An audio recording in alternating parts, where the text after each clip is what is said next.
Fala galera, beleza? O edital da Prefeitura de São Paulo para o cargo de fiscal de posturas está na praça e você que está vendo esse vídeo aqui já percebeu a importância que vai ser essa prova discursiva, né? Se a gente for pegar a nota do edital, a gente vai ver que a prova objetiva vale 34%, né? 33,33 e tal. A prova estudo de caso vale 33% e a redação vale 33%. Então, ao final, a prova dissertativa, ela vale 66, quase 67% da nota final do concurso. Então, não tem como ir para esse concurso sem se preparar de forma adequada para a prova discursiva. E é por isso que eu vou ser concursado, né, preparou essa aula aqui já para te passar algumas estratégias, né, sobre como fazer a prova discursiva, quais são as dicas para se atentar no que se refere à banca VUNESP, tanto para a redação quanto para o estudo de caso, e uma estratégia de preparação final para a discursiva até o dia da sua prova, tá? O objetivo é que você consiga notas excelentes, né, nessas provas discursivas, assim como nossos alunos, né, têm conseguido aí em diversos concursos notas acima de 90% na prova discursiva. E num concurso como esse, uma nota dessa vai fazer você ficar ou nas vagas ou ali muito próximo das vagas, beleza? Para você que não me conhece, eu sou o professor Bruno Marques, sou professor discursivo aqui do Você Concursado e também analista do Tribunal de Contas do Distrito Federal. Ao longo dessa aula, se você tiver alguma dúvida, você pode mandar uma mensagem lá no @você concursado ou no canal no Telegram, que é @academia de discursivas, tá? Ao final dessa aula, eu também vou falar um pouquinho sobre o treinamento que o Você Concursado preparou para esse concurso de fiscal de posturas, beleza? Se você ainda não é aluno e quiser já dar uma olhada nesse treinamento, o link está abaixo desse vídeo, beleza? Então vamos falar um pouco sobre essa prova discursiva. A gente tem o seguinte, o edital ele diz que são 175 vagas totais, né, divididas aqui em ampla concorrência, deficientes físicos e negros, negras e afrodescendentes, beleza? Então, esse é o quantitativo de vagas. Só que, olha a quantidade de redações, né, que vão ser corrigidas. Então, vão ser 786 para ampla concorrência, 54 para pessoas com deficiência física e 210 para negros, negras e afrodescendentes. Então, a gente tem aqui um quantitativo de redações corrigidas muito além do quantitativo de vagas. Isso quer dizer o seguinte, que depois que sair a nota da prova objetiva, né, e somar com a prova da discursiva, vai ter uma mudança muito significativa na lista de convocação, né? Então, vai ter gente que foi mal na objetiva, mas teve a redação corrigida, foi bem na discursiva e subiu várias classificações, assim como vai ter gente ali que foi super bem na objetiva, mas que talvez não tenha ido tão bem na prova dissertativa e vai cair várias posições. Então, assim, o que vai definir quem vai estar dentro das vagas, quem vai ser de fato convocado, vai ser o bom desempenho na prova discursiva, né, dissertativa, que aqui engloba tanto a prova de redação quanto a prova estudo de caso. Vamos lá, a prova dissertativa, né, ela deve ser redigida em caneta preta. O edital permite que o candidato utilize outras cores de caneta, mas alerta sobre a legibilidade. O que acontece? Quando ele digitaliza a prova, quando você faz com uma caneta que não é preta, às vezes a letra fica muito clara, o que prejudica a legibilidade, né? Então a banca ela já traz essa informação, né? Então eu aconselho que você utilize a caneta preta, beleza? A primeira prova vai ser a prova de redação, tá? A prova de redação ela vai cobrar um texto dissertativo argumentativo, né, sobre um assunto relacionado à atualidade, um tema mais geral, beleza? A banca ela traz que vai ser um mínimo de 7 e um máximo de 30 linhas. A gente vai falar sobre esse mínimo de 7 aqui daqui a pouco.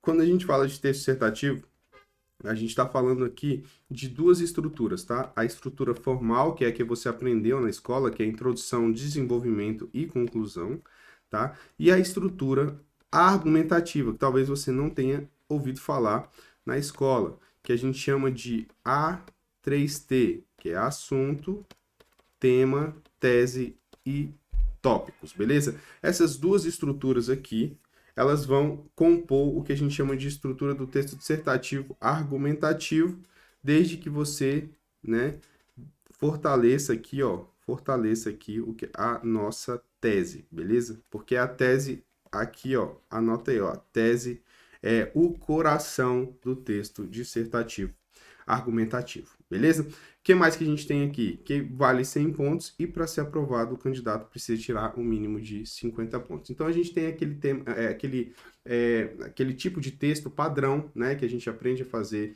na escola, que às vezes a gente fez também para fazer o vestibular, né, que é a redação de um texto dissertativo, argumentativo sobre atualidades, beleza? E a outra prova é o estudo de caso, tá? O estudo de caso, ele vai cobrar uma matéria de conhecimento específico e não tem definido no edital qual vai ser o quantitativo de linhas.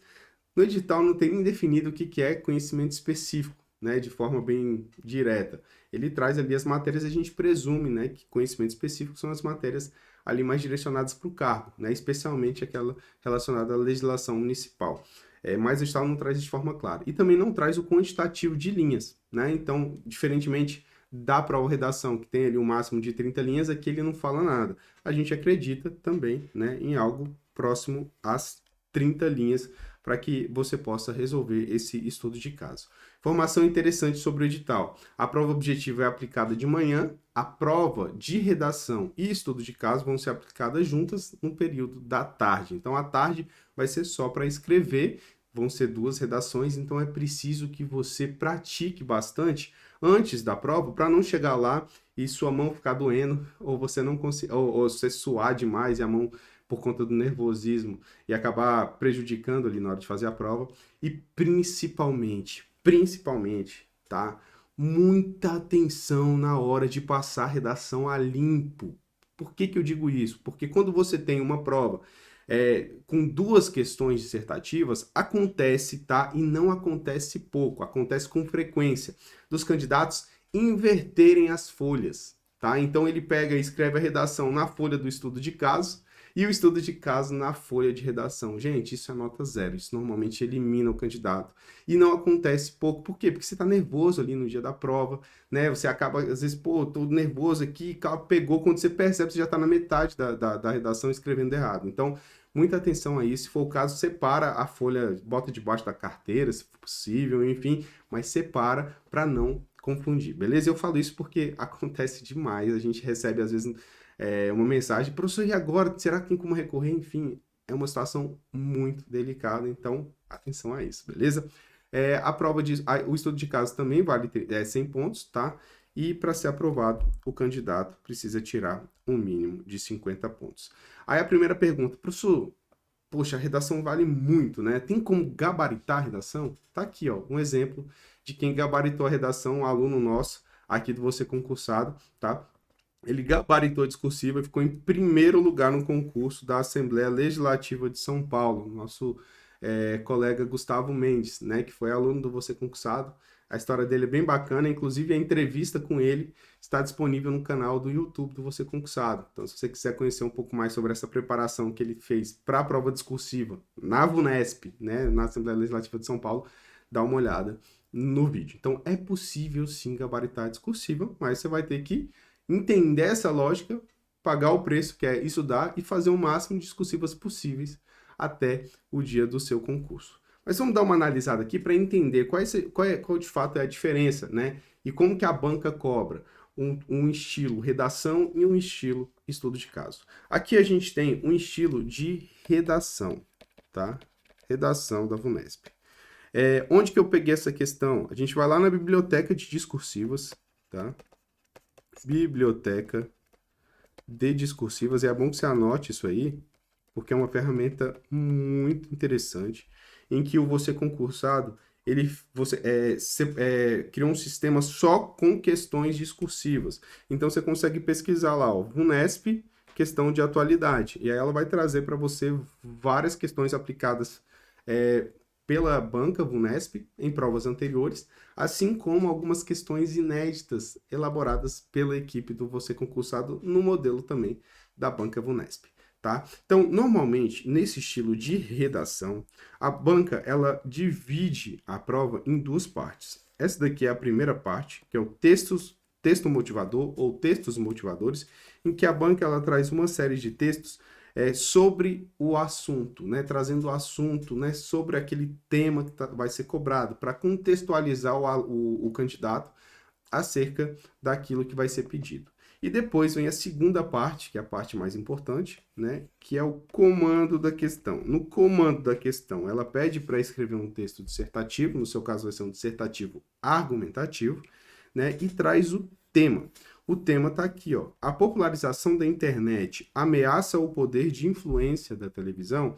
Então a gente tem um tema em formato de pergunta, né? Que facilita muito na hora de elaborar a tese, mas que nem sempre vem em formato de pergunta. Por isso que é interessante você ver vários exemplos de enunciados da banca VUNESP. Tá? Nesse caso, nem sempre vem em formato de pergunta. O que a gente precisa fazer quando a gente pega o enunciado da banca VUNESP? Primeiro, vai no tema, tá? E seleciona as ideias-chave, tá? As ideias-chave, as palavras-chave, enfim, é aqui, ó. Popularização da internet, beleza?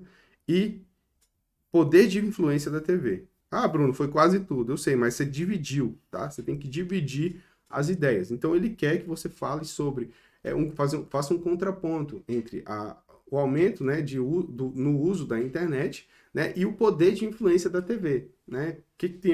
Qual é a relação que existe, né? Esse aumento da internet ameaça, né, esse poder da TV, enfim. Então, esse é o ponto a ser tratado nessa discursiva. E você vai utilizar os textos motivadores, aquele texto 1, 2 e 3, para poder ir montando, né, uma ideia de como defender responder essa pergunta, beleza? Então, esse aqui é um modelo de enunciado da banca VUNESP. Você tem duas formas, primeiro, de estruturar essa prova, tá? Então, vamos lá. Na redação, beleza? Na redação, e fique bem atento que eu estou falando aqui da redação, porque a estratégia para o estudo de caso é um pouco diferente, beleza? Então vai, redação. Você pode montar um texto com 3 parágrafos de desenvolvimento ou 2 parágrafos de desenvolvimento. O texto seria assim, ó. Então, com 3 parágrafos de desenvolvimento, com 2 parágrafos de desenvolvimento. Você vai ver que vai ter uma introdução e uma conclusão nos dois, né? E aqui o desenvolvimento. O desenvolvimento você vai fazer com 3 parágrafos ou com 2 parágrafos. Isso daqui é o que a gente chama de estrutura formal, né? Que é aquela que a gente aprende lá na escola, que todo mundo sabe sobre o texto dissertativo. Então, essa é a divisão da estrutura formal. Bruno, é melhor usar 3 parágrafos de desenvolvimento ou 2 parágrafos de desenvolvimento? Eu prefiro utilizar 2 parágrafos de desenvolvimento. Então, para mim, esse modelo aqui é o ideal para você levar para o dia da prova. Por quê? Primeiro, porque cada parágrafo de desenvolvimento deve trazer uma ideia central e desenvolver essa ideia, tá? Então, a lógica do parágrafo de desenvolvimento é essa. Uma ideia central que defende a tese, né? E o fundamento dessa ideia central. Então, essa é a estrutura de um parágrafo de desenvolvimento. Se você faz 3 parágrafos de desenvolvimento, você precisa criar 3 ideias centrais e desenvolver 3 ideias centrais. E assim, como só tem 30 linhas, então você não consegue nem desenvolver de forma tão profunda essas ideias centrais se você traz 3 parágrafos de desenvolvimento. Agora, se você faz 2 parágrafos de desenvolvimento, você precisa selecionar apenas 2 ideias centrais e desenvolver essas duas. E aí, como tem um pouco mais de espaço, você consegue desenvolver com mais profundidade. Então, sua argumentação acaba ficando mais forte, tá? Então, para mim, o modelo ideal seria esse modelo de introdução, 2 parágrafos de desenvolvimento e uma conclusão. Mas você também pode fazer, né, 3 parágrafos de desenvolvimento. E aí a gente vai ver no curso alguns modelos, né? No nosso treinamento a gente tem modelos com 2, com 3, para você poder sentir a diferença, beleza? Então, essa é a estrutura formal. Dentro da estrutura formal, você precisa ter a estrutura argumentativa. A estrutura argumentativa, a gente não vai dar tempo de explicar essa lógica toda, mas, em regra, tá? Aqui você vai trazer a tese, tá? E o tema. Nessa ordem, beleza? Porque a tese é o coração do texto, é o seu ponto de vista, é sua opinião acerca do tema, tá? Aqui você vai trazer as ideias centrais para defender essa tese, né? As ideias centrais para defender essa tese, que é o que a gente chama de tópico, tá? Cada parágrafo de desenvolvimento deve ter um tópico, deve ter uma ideia central. E aqui na conclusão você vai reforçar a tese, beleza? Então você vai reforçar essa ideia. Então, apresentei a ideia, defendi, no final eu tenho que defender a ideia, ó, reforçar, ó, pô, por isso que eu entendo isso, tá? Então, essa é a lógica da estrutura argumentativa dentro da estrutura formal. Lógico, de forma bem simplificada aqui, para você já ter essa noção, beleza? Agora, na hora de fazer essa redação, você precisa ficar atento a alguns pontos, beleza? Que a banca traz, inclusive, no edital, para você ficar ligado. Então, ó, presta atenção. Primeiro, quanto a essa discursiva redação. Quantitativo de linhas. A banca, ela traz que o candidato vai ser eliminado se não fizer 7 linhas. Então, assim, o mínimo é 7 linhas. Menos de 7 linhas, ela vai te eliminar, tá? Só que ela diz o seguinte, o candidato que escrever menos de 15 linhas, tá? Ele vai ter a nota reduzida. Então, seu objetivo é tirar a nota máxima. Então, necessariamente, você precisa escrever mais que 15 linhas. Agora, qual é o ideal, tá? O ideal é você escrever entre 25 e 30 linhas, beleza? Por quê? Porque com 25 e 30 linhas você consegue apresentar parágrafos, né, robustos, né, e uma argumentação, né, minimamente desenvolvida, né, usando esse quantitativo de linhas. Menos que 25 ou 30 linhas, a depender, logicamente, do tamanho da sua letra, né, se sua letra for muito pequena, você consegue escrever muito em pouco espaço, mas, em regra, numa letra normal, né, com 25 e 30 linhas, você consegue um bom texto. Tá? Abaixo disso já começa a ficar um pouco complicado, mas muito cuidado para não escrever menos de 15 linhas, porque aí você necessariamente vai tirar nota baixa na redação, beleza? Vamos lá, outro ponto, título, tá? A banca traz expressamente que o título ele não vai ser utilizado para avaliação da prova. Então, assim, não faz sentido você inserir uma coisa que não vai te trazer benefício nenhum na sua redação. Então, não precisa de título. Ah, Bruno, mas se eu trouxer o título, eu vou ser penalizado? Não, não necessariamente, tá? A banca só não vai considerar para nada. Não vai considerar para fins de argumentação, não vai considerar para fins de contagem de linhas, enfim. Então, eu sugiro não colocar, porque é menos uma coisa para se preocupar lá no dia da prova, tá? Paráfrase. Paráfrase é o quê? É você escrever, pegar as ideias do texto motivador e reescrever no seu texto utilizando outras palavras, tá? Isso que é a paráfrase. Então, é escrever a mesma coisa utilizando outras palavras, ou seja, de outra forma. A banca, ela diz o seguinte, que o candidato pode até buscar algumas informações nos textos motivadores, mas isso não deve ser predominante no texto, tá? O que deve ser predominante são ideias do próprio candidato. Então, o candidato tem que trazer argumentos próprios, né? Ele tem que ter uma argumentação autoral, tá? Se a banca entender que você está só pegando as informações do texto motivador e escrevendo no seu texto em outras palavras, ela vai tirar ponto do candidato e vai tirar uma quantidade considerável de pontos por estar utilizando essa ferramenta. Então, pode usar? Pode, mas assim, de forma bem cirúrgica. Você vai trazer ali a ideia, né? E depois você vai desenvolver essa ideia com os seus argumentos. Então, necessariamente precisa ter argumentos novos, beleza? Outro ponto importante, tá? Uso da primeira pessoa, da primeira pessoa, não. Uso da primeira pessoa, tá? É o seguinte, a banca, ela vai penalizar, tá? E ela traz um critério no espelho de correção específico. O candidato que utilizar a primeira pessoa do singular, então eu, então devo, preciso, não sei o quê, ela vai tirar ponto. E também a primeira pessoa do plural. E essa primeira pessoa do plural é muito comum em texto. Então você precisa ficar ligado, porque é comum a gente escrever assim, por isso devemos nos atentar aos problemas, enfim, quando a gente usa o devemos, ou precisamos, né, você está usando a primeira pessoa do plural, o nós, e aí você vai perder pontos no caso da banca VUNESP, beleza? Então, muita atenção a isso. E, por fim, a banca, ela diz que não precisa necessariamente de uma proposta de intervenção. E por que ela traz isso? Porque a proposta de intervenção é um critério exigido em provas do Enem. Então, é obrigatório o uso, né, de proposta de intervenção numa prova do Enem. Só que na da VUNESP, ela diz, não precisa, né? Você pode trazer uma proposta de intervenção? Pode, mas a ausência de uma proposta de intervenção não fará você perder ponto. A gente vê que a proposta de intervenção em temas de atualidades, ela funciona muito bem quando o tema traz uma problemática, né? Agora, no caso de não trazer uma problemática em si, que é o caso desse exemplo que a gente viu, né, não necessariamente precisaria de uma proposta de intervenção, beleza? Então, esses são os principais pontos que você precisa ter cuidado, né, na hora de elaborar uma redação da VUNESP, redação de atualidade da VUNESP, beleza? Como é que seria essa redação? Vamos montar aqui rapidinho como é que seria um parágrafo, só para você já ter uma noção aí de como é que é o texto. Aqui a gente coloca a estrutura argumentativa, tá? Que eu falei lá atrás, a estrutura argumentativa, assunto, tema, tese e tópicos. A gente vai fazer 2 tópicos, né? Porque eu acho que é o modelo ideal. Então, esse aqui é o que a gente chama de rascunho eficiente, tá? Rascunho eficiente. Eu explico um pouco mais sobre ele no curso, mas em regra é o seguinte, a gente vai levantar essas informações. Então, o assunto é o quê? Televisão, internet, tecnologia. O tema é a popularização da internet ameaça o poder de influência da TV? Então, isso aqui tá no enunciado, isso aqui também a gente consegue extrair do enunciado. Agora a gente vai começar a montar nossa argumentação. Então, primeira coisa que a gente vai fazer é montar nossa tese. Como eu disse, num texto dissertativo argumentativo, a tese é o coração, a parte mais importante, que é justamente o ponto de vista que você vai defender, tá? Então, nesse caso, como o tema está em formato de pergunta, a banca já facilitou muito a sua vida. Por quê? Porque a tese vai ser justamente a resposta a essa pergunta. E nesse caso, a gente tem 2 respostas.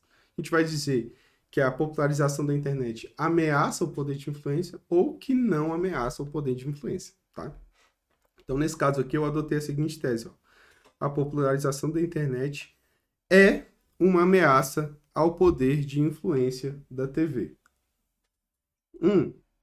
Bruno, e se por acaso eu colocar que não é uma ameaça, eu vou perder pontos por isso? Não. É como eu disse, a tese é você quem define. A banca ela não vai avaliar se você trouxe a tese certa ou errada.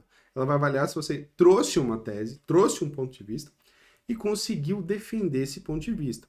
E aí, para isso, você vai usar os tópicos. Então, ó, eu criei 2 tópicos. Eu criei 2 tópicos para poder defender essa tese. Eu vou primeiro dizer que é uma ameaça, então eu vou trazer os motivos da popularização da internet em comparação, né, com a TV.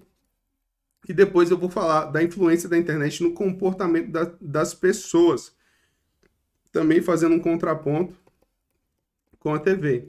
Então, eu vou trazer aqui elementos mostrando o porquê que essa popularização da internet é tão forte, né? E por que ela ameaça o poder de influência da TV, que seriam os pontos fracos aqui da TV. Então, eu vou trazer os pontos fortes da popularização da internet e os pontos fracos da influência da TV para dizer que, ó, como ela tem mais pontos fortes frente à TV, ela é uma ameaça, tá? Beleza, então aqui eu montei os tópicos, as ideias centrais. E dentro de cada ideia central eu preciso desenvolver algumas ideias, argumentos para defender. Então eu vou trazer os motivos da popularização. Então, ó a internet você tem acesso imediato. Na TV você precisa de uma programação da emissora, você tem que seguir a programação. Na internet você tem uma interação entre pessoas, né? Você pode interagir no Instagram, no Facebook com as pessoas. Na TV, não, a interação é difícil, você só assiste ali, você não tem acesso ao artista ou ao apresentador, enfim. E por fim, a internet você tem, é acessível em qualquer lugar, enquanto a TV é acessível apenas na TV, né? A informação está ali apenas na TV, você não consegue... alguns lugares até você consegue assistir a TV no celular, né? Mas precisa da internet. Então, acaba que é um ponto forte também. Então, eu peguei e selecionei os principais motivos aqui, comparando com a TV, beleza? E aí, depois eu vou colocar isso lá no nosso texto, tá? E eu trouxe aqui só um exemplo, beleza? Esse rascunho eficiente, ele tem outros critérios, que é um recurso de autoridade, enfim, que eu não coloquei aqui para até não ficar muito complexo para você que ainda não viu a técnica, tá? Então, vamos montar o nosso texto. Então, a gente tem aqui, ó, assunto, tema e tese, e com base nesse assunto, tema e tese, a gente vai montar nosso parágrafo de introdução. Veja, a televisão, desde a época em que a imagem era preta e branca, se difundiu e assumiu o posto de meio de comunicação mais influente na sociedade. O que eu fiz aqui? Apresentei o tema e o assunto, né, que é tecnologia, internet, etc. Aí eu venho com a minha tese depois. Porém, a internet vem se popularizando e é uma ameaça à hegemonia da TV nos meios de comunicação. Então eu trouxe a minha tese, eu trouxe o meu ponto de vista, beleza? Esse é o mais importante. Veja que no meu rascunho eu trouxe de uma forma, aqui no texto eu coloquei de outra forma. Por quê? Porque no texto eu preciso adaptar, né, para poder ter uma coerência e tudo. Inclusive eu destaco aqui esse porém, que é um elemento coesivo de adversativo, justamente para poder trazer uma ideia oposta ao que eu estava trazendo no período anterior. Então, isso aqui é um elemento coesivo, que também vai ser avaliado na sua prova da VUNESP, beleza? Fiz a minha introdução, e aí eu vou agora desenvolver o tópico. Então vamos fazer aqui só o do tópico 1 para você ver como é que ficaria o parágrafo. Então eu pego as informações que eu coloquei no meu rascunho e vou organizar dentro do texto. Então veja, ó, inicialmente um elemento coesivo aqui para dar progressão. Devido ao baixo custo de se navegar na web, percebe-se que a internet se popularizou rapidamente, assumindo o espaço que até então era apenas da TV. Então aqui está o meu tópico frasal. Vou falar da popularização da internet, beleza? Então, ó, se popularizou, beleza? Ó, veja, novamente, eu coloquei aqui de uma forma, mas aqui no texto eu desenvolvo para poder realmente parecer um texto, né? Para não ficar só uma ideia jogada sem um contexto, sem um desenvolvimento. Beleza. Aí eu vou utilizar aqui depois, em verde, eu coloco o argumento principal, tá? Isso aqui faz parte da técnica do curso, por isso que está colorido. Então, o tópico frasal é azul, o argumento principal é verde.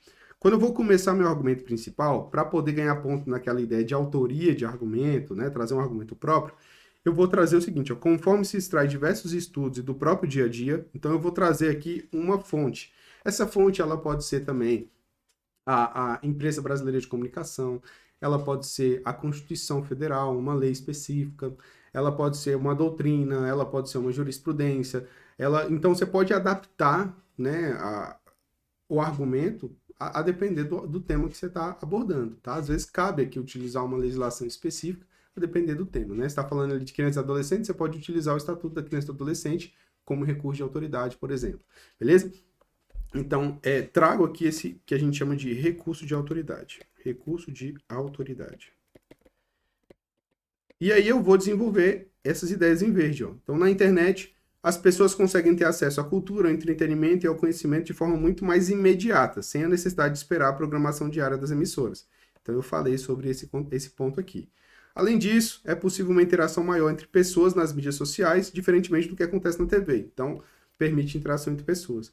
Por fim, a internet está disponível em vários meios eletrônicos, logo pode ser acessada em qualquer lugar, o que não se aplica à TV. Então, novamente, eu trouxe aqui o terceiro ponto.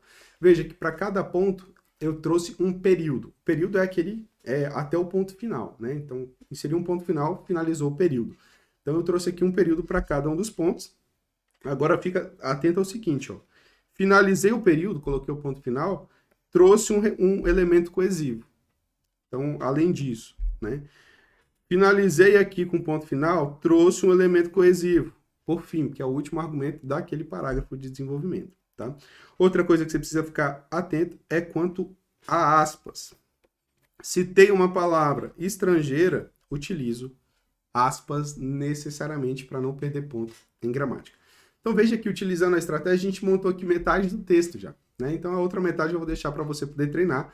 Isso aqui é um modelo redação, tá? Então isso aqui que você vai levar para sua prova. Logicamente tem alguns outros detalhes, mas que a gente não vai conseguir abordar aqui, porque a gente precisa falar do estudo de caso, né? E o estudo de caso, Bruno, como é que é o estudo de caso? Fui lá na Biblioteca Discursivas também, peguei uma questão da Banca VUNESP, inclusive uma bem recente, aplicada no TCM São Paulo, só para você entender como é que é esse estudo de caso. Em regra, o estudo de caso, ele traz uma situação hipotética, tá? Então, ele vai contar uma história para o candidato e, com base nessa história, ele pede para o candidato responder a alguns tópicos. Nesse caso aqui, a banca trouxe 2 tópicos, A e B, tá? Então, esses aqui são os tópicos, tá? Mas ela pode trazer bem mais tópicos, né, a depender do quantitativo de linhas que ela disponibilizar para a resposta. Então, veja, o estudo de caso a banca apresenta uma situação hipotética e pede para você poder responder algumas perguntas acerca daquela situação hipotética. Nesse caso aqui, a situação hipotética era bem simples, ó. A Câmara Municipal de São Paulo editou lei estabelecendo que todos os contratos celebrados pela Prefeitura e empresas particulares referentes à execução de obras e prestação de serviços dependerão de registro prévio junto ao Tribunal de Contas dos municípios, que terá 5 dias de prazo para zerar parecer quanto à legalidade do contrato, tal. Tá? Aí a banca vem e pergunta, o regulamento municipal é constitucional? Justifique. E depois, as competências do Tribunal de Contas e das Cortes de Contas Municipais têm assento constitucional? Justifique. Então ela traz algumas perguntas e pede para o candidato justificar. Mesmo que ela não trouxesse justifique, você tem que justificar, tá? Não existe prova que você vai trazer só a resposta sem nada. Não, você tem que sempre justificar, sempre tem que trazer o argumento principal, que é o que a gente tem em verde, tá? Então, esse é um modelo de estudo de caso. E como é que você monta esse estudo de caso? Bom, vamos lá. Você tem duas formas de estruturar estudo de caso. Você pode fazer introdução, desenvolvimento e conclusão, de acordo, né, bem parecido com o que foi lá na redação. Ou, se você tiver pouco espaço, tá? Então, vamos lá. Você tem muitos tópicos e poucas linhas. Então, não dá para fazer introdução e conclusão. Então, nesse caso, você vai tirar a introdução e conclusão e montar um parágrafo de desenvolvimento para cada tópico denunciado. Então, essa é a lógica.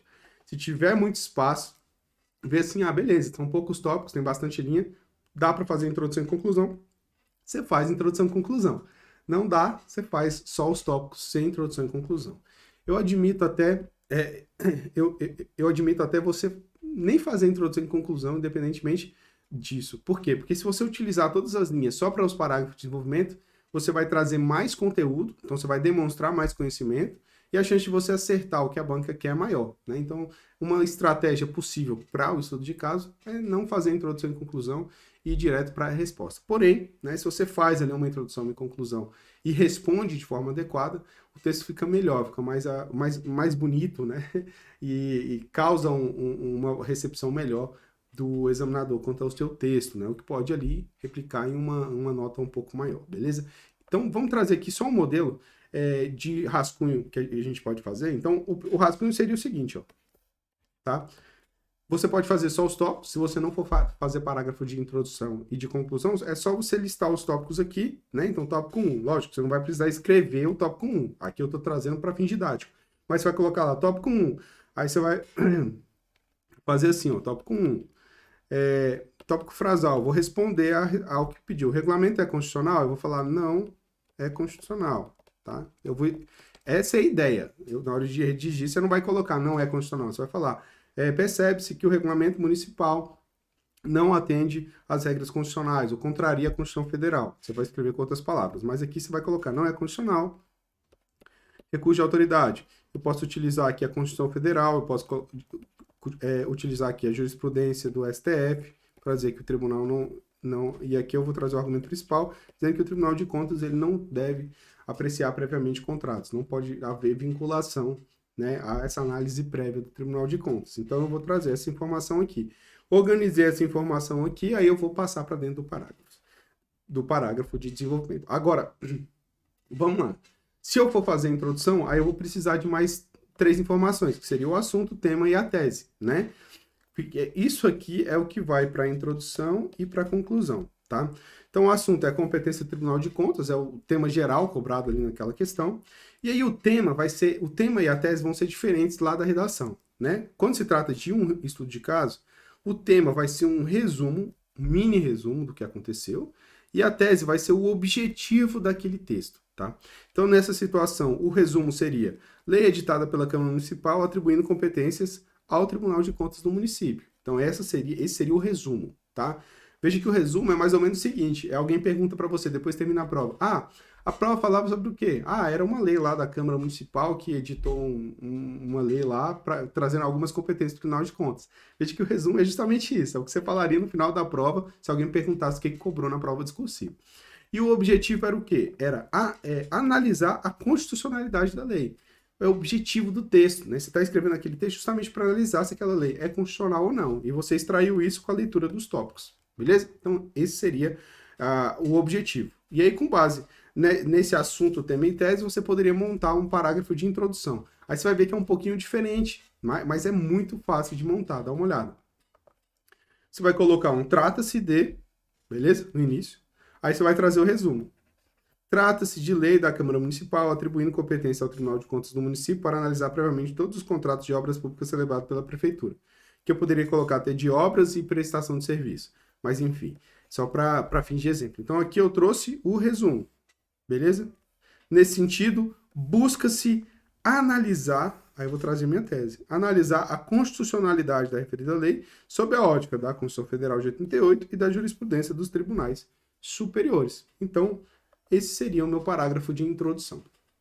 E aí, tem um detalhe aqui muito importante que a gente pode utilizar já nesse parágrafo de introdução, tá? que é a sigla, tá? Então, vamos lá, no parágrafo de introdução, normalmente eu vou trazer informações ali que não vão agregar pontos, porque eu não estou trazendo o argumento em si, a resposta em si. Mas eu posso utilizar ele para trazer as siglas, para depois lá na frente eu não precisar citá-las novamente.